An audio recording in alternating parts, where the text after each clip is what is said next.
What the government cannot legitimately do is to resubmit to the House the same proposition. If it weren't so already, the UK is officially in a state of constitutional crisis. I think this is a much bigger failure of statecraft than Suez. Can you remember a speaker with so much power? It's difficult to think of one, certainly in modern history. The UK Parliament doesn't have rigid rules.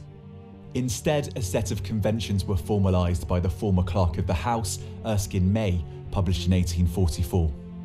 The 496 pages don't represent a binding legal code, but instead a series of procedures that it's down to the Speaker to then interpret.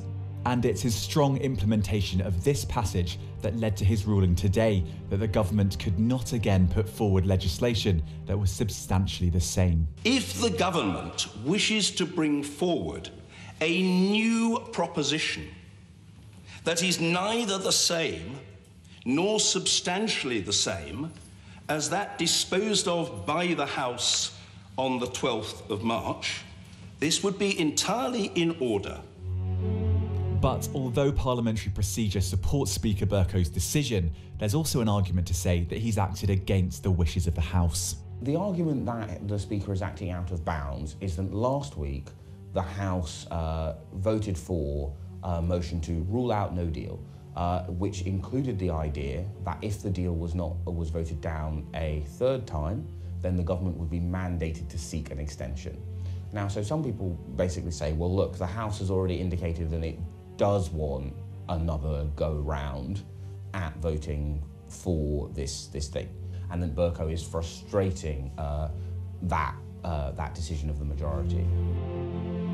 Crucially, there isn't a black and white answer. The decision is based on the Speaker's own reading of the rules. This is a judgment that this Speaker has made. You might have had a different Speaker, would have come to a very different view, would have thought that perhaps that this is such a big deal that it requires having another vote because we're, such a short time now to when Brexit occurs. So as with much of Erskine May, with the parliamentary convention, certainly, it does come down to interpretation.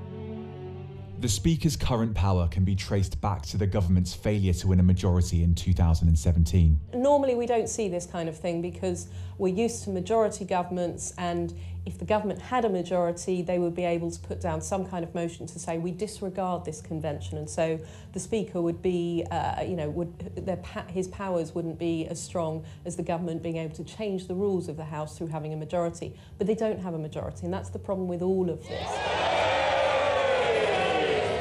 So what does this say about the Speaker?